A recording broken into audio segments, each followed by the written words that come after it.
हमारे सामने है।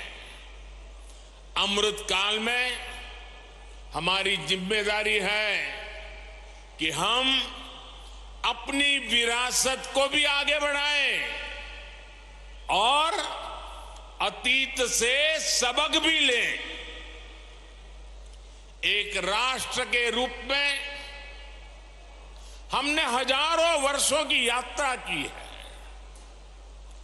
इतने लंबे कालखंड में समाज में कुछ बुराइयां आना भी स्वाभाविक है। ये भारतीय समाज की ही शक्ति है कि इन बुराइयों को दूर करने वाला समय समय पर कोई महापुरुष, कोई संत, कोई औलिया इसी समाज से निकलता रहा है। रविदास जी ऐसे ही महान संत थे। उन्होंने उस कालखंड में जन्म लिया था जब देश पर मुगलों का शासन था। समाज अस्थिरता, उत्पीड़न और अत्याचार से जूझ रहा था। उस समय भी रविदास जी समाज को जागृत कर रहे थे, समाज को जगा रहे थे। वो उसे उसकी बुराइयों से लड़ना सिखा रहे थे। संत रविदास जी ने कहा था, जात पात के फेर मही, जात पात के फेर मही उर्जी रही सब लोग, मनुष्यता को खात हुई रैदास जात कर रोग। अर्थात सब लोग जात पात के फेर में उलझे हैं और ये बीमारी मानवता को खा रही है। वो एक तरफ सामाजिक कुरीतियों के खिलाफ बोल रहे थे तो दूसरी तरफ देश की आत्मा को झकझोर रहे थे। जब हमारी आस्थाओं पर हमले हो रहे थे, हमारी पहचान मिटाने के लिए हम पर पाबंदियां लगाई जा रही थी, तब रविदास जी ने कहा था, उस समय मुगलों के कालखंड में, ये हिम्मत देखिए, ये राष्ट्रभक्ति देखिए। रविदास जी ने कहा था, पराधीनता पाप है, जान लेहु रे मीत, रैदास पराधीन सो कौन करे है प्रीत। यानी पराधीनता सबसे बड़ा पाप है। जो पराधीनता को स्वीकार कर लेता है, उसके खिलाफ जो लड़ता नहीं है, उससे कोई प्रेम नहीं करता। एक तरह से उन्होंने समाज को अत्याचार के खिलाफ लड़ने का हौसला दिया था। इसी भावना को लेकर छत्रपति वीर शिवाजी महाराज ने हिंदवी स्वराज की नींव रखी थी।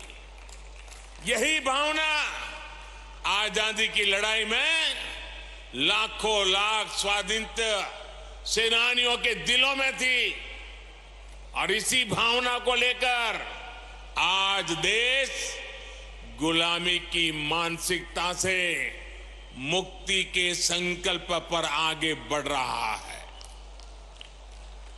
साथियों, रविदास जी ने अपने एक दोहे में कहा है और अभी शिवराज जी ने उसका उल्लेख भी किया, ऐसा चाहूं राज में, ऐसा चाहूं राज में, जहां मिले सबन को अन्न, छोट बड़ों सब सम बसे, रैदास रहे प्रसन्न। यानी समाज ऐसा होना चाहिए जिसमें कोई भी भूखा न रहे, छोटा बड़ा इससे ऊपर उठकर सब लोग मिलकर साथ रहे। आज आजादी के अमृत काल में हम देश को गरीबी और भूख से मुक्त करने के लिए प्रयास कर रहे हैं। आपने देखा है कोरोना की इतनी बड़ी महामारी आई, पूरी दुनिया की व्यवस्थाएं चरमरा गई, ठप पड़ गई। भारत के गरीब तबके के लिए, दलित आदिवासी के लिए हर कोई आशंका जता रहा था।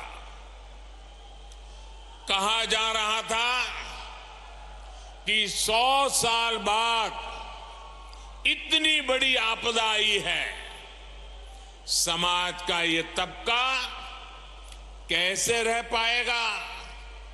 लेकिन तब मैंने ये तय किया कि चाहे जो हो जाए, मैं मेरे गरीब भाई बहन को खाली पेट सोने नहीं दूंगा।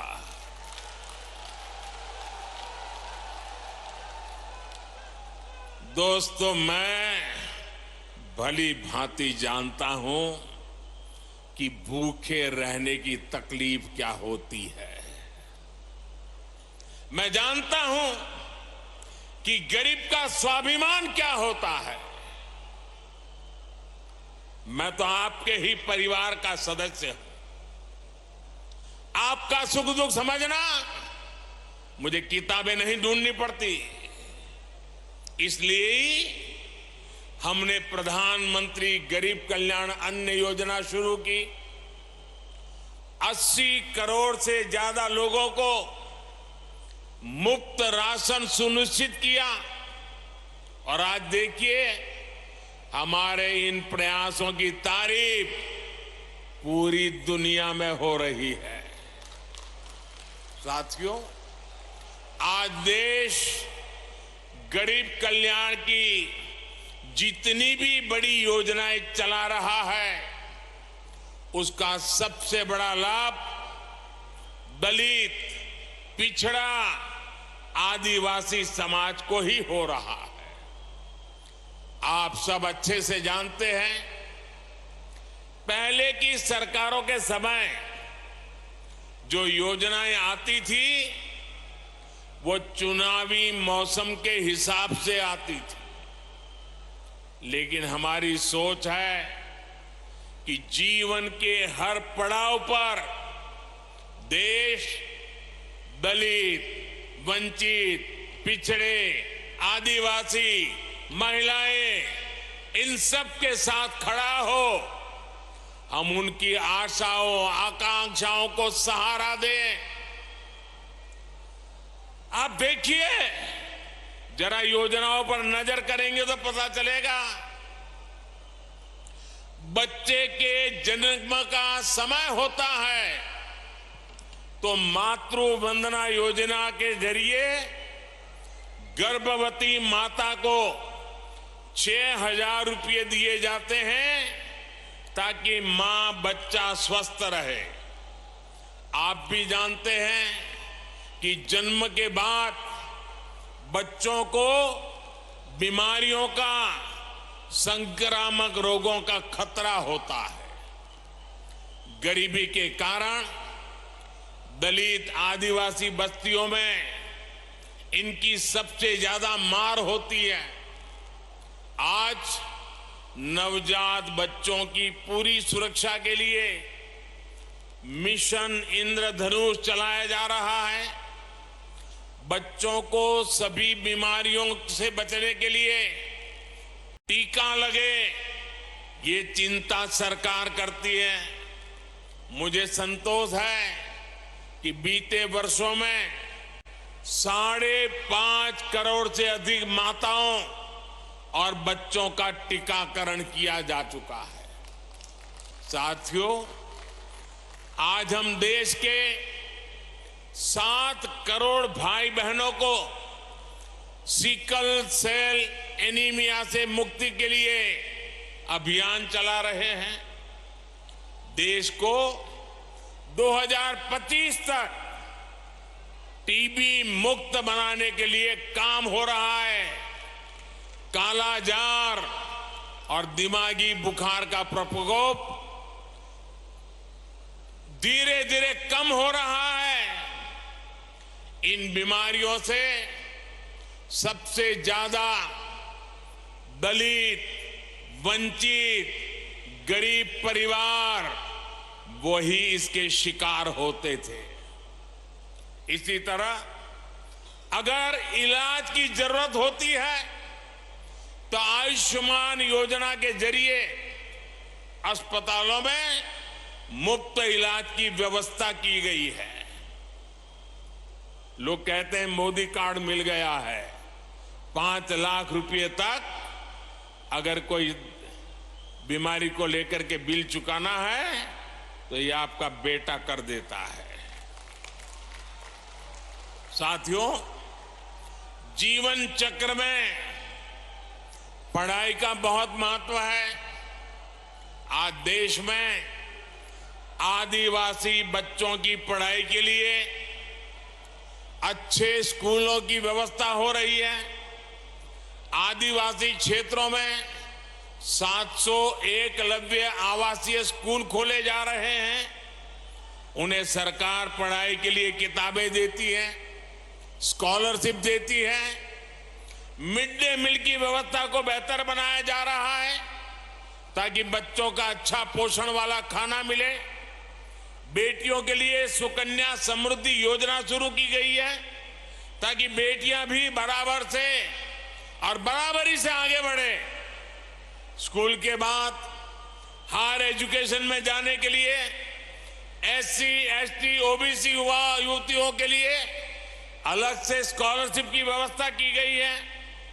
हमारे युवा आत्मनिर्भर बने, अपने सपनों को पूरा कर सके, इसके लिए मुद्रा लोन जैसी योजनाएं भी शुरू की गई हैं। मुद्रा योजना के अब तक जितने लाभार्थी हैं उनमें बड़ी संख्या में SC, ST समाज के ही मेरे भाई बहन हैं और सारा पैसा बिना गारंटी दिया जाता है। साथियों, SC, ST समाज को ध्यान में रखकर हमने स्टैंड अप इंडिया योजना भी शुरू की थी। स्टैंड अप इंडिया के तहत SC, ST समाज के युवाओं को 8,000 करोड़ रुपए की आर्थिक सहायता मिली है। 8,000 करोड़ रुपए ये हमारे SC, ST समाज के नौजवानों के पास गए हैं। हमारे बहुत से आदिवासी भाई बहन वन संपदा के जरिए अपना जीवन यापन करते हैं। उनके लिए देश वन धन योजना चला रहा है। आज करीब 90 वन उत्पाद को MSP का लाभ भी मिल रहा है। इतना ही नहीं, कोई भी दलित, वंचित, पिछड़ा बिना घर के न रहे। हर गरीब के सर पे छत हो, इसके लिए प्रधानमंत्री आवास भी दिए जा रहे हैं। घर में सभी जरूरी सुविधाएं हो, इसके लिए बिजली कनेक्शन, पानी कनेक्शन भी मुफ्त दिया गया है। इसका परिणाम है कि ST, ST समाज के लोग आज अपने पैरों पर खड़े हो रहे हैं। उन्हें बराबरी के साथ समाज में सही स्थान मिल रहा है। साथियों, सागर एक ऐसा जिला है जिसके नाम में तो सागर है ही, इसकी एक पहचान 400 एकड़ की लाखा बंजारा झील से भी होती है। इस धरती से लाखा बंजारा जैसे वीर का नाम जुड़ा है। लाखा बंजारा ने इतने वर्ष पहले पानी की अहमियत को समझा था, लेकिन जिन लोगों ने दशकों तक देश में सरकारें चलाई, उन्होंने गरीबों को पीने का पानी पहुंचाने की जरूरत भी नहीं समझी।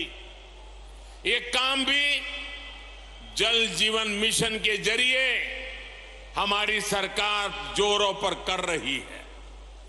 आज दलित बस्तियों में, पिछड़े इलाकों में, आदिवासी क्षेत्रों में पाइप से पानी पहुंच रहा है। ऐसे ही लाखा बंजारा की परंपरा को आगे बढ़ाते हुए हर जिले में 75 अमृत सरोवर भी बनाए जा रहे हैं। ये सरोवर आजादी की भावना का प्रतीक बनेंगे, सामाजिक समरसता का केंद्र बनेंगे। साथियों, आज देश का दलित हो, वंचित हो, पिछड़ा हो, आदिवासी हो, हमारी सरकार उन्हें उचित सम्मान दे रही है, नए अवसर दे रही है। न इस समाज के लोग कमजोर हैं, न इनका इतिहास कमजोर है। एक से एक महान विभूतियां समाज के इन वर्गों से निकल कर आई हैं। उन्होंने राष्ट्र के निर्माण में असाधारण भूमिका निभाई है। इसलिए आज देश इनकी विरासत को भी गर्व के साथ सहेज रहा है। बनारस में संत रविदास जी की जन्मस्थली पर मंदिर का सौंदर्यीकरण किया गया। मुझे खुद उस कार्यक्रम में जाने का सौभाग्य मिला। यहां भोपाल के गोविंदपुरा में जो ग्लोबल स्किल पार्क बन रहा है, उसका नाम भी संत रविदास के नाम पर रखा गया है। बाबा साहब के जीवन से जुड़े प्रमुख स्थानों को भी पंच तीर्थ के रूप में विकसित करने का जिम्मा हमने उठाया है। इसी तरह आज देश के कई राज्यों में जनजातीय समाज के गौरवशाली इतिहास को अमर करने के लिए म्यूजियम बन रहे हैं। भगवान बिरसा मुंडा के जन्मदिन को देश ने जनजातीय गौरव दिवस के रूप में मनाने की परंपरा शुरू की है। मध्य प्रदेश में भी हबीबगंज रेलवे स्टेशन का नाम गौंड समाज की रानी कमलापति के नाम पर रखा गया है। पाताल पानी स्टेशन का नाम टंटिया मामा के नाम पर किया है। आज पहली बार देश में दलित, पिछड़ा और आदिवासी परंपरा को वो सम्मान मिल रहा है जिसके ये समाज के लोग हकदार थे। हमें सबका साथ, सबका विकास, सबका विश्वास और सबका प्रयास के इसी संकल्प को लेकर आगे बढ़ना है। मुझे भरोसा है देश की इस यात्रा में संत रविदास की शिक्षाएं हम सब देशवासियों को एकजुट करती रहेगी। हम साथ मिलकर बिना रुके भारत को विकसित राष्ट्र बनाएंगे। इसी भावना के साथ आप सभी को बहुत बहुत धन्यवाद, बहुत बहुत शुभकामनाएं। धन्यवाद। बहुत बहुत धन्यवाद माननीय प्रधानमंत्री जी। आपके संबोधन ने हमारे समृद्ध इतिहास का संज्ञान लेते हुए न केवल हमारी समृद्ध सांस्कृतिक विरासत को संरक्षित करने के महत्व को रेखांकित किया, बल्कि हमारे विविध समाज में एकता, समावेशिता को भी बढ़ावा देने की आवश्यकता पर जोर दिया। देवी सज्जनों, एक बार हाथ ऊपर कर माननीय प्रधानमंत्री जी का तालियों के साथ पुनः आभार व्यक्त करते हैं। बहुत बहुत धन्यवाद माननीय प्रधानमंत्री जी, आपके मार्गदर्शन के लिए, आपके संदेश के लिए और आपकी प्रेरणा के साथ हम एक न्याय संगत, एक एकजुट समाज और एक प्रगतिशील भारत के निर्माण कर सकेंगे। प्रधानमंत्री जी का बहुत बहुत धन्यवाद। मंचासीन सभी हमारे नेतागण का भी बहुत बहुत धन्यवाद। दिव्य सज्जनों, आप सभी, तो आप देख रहे थे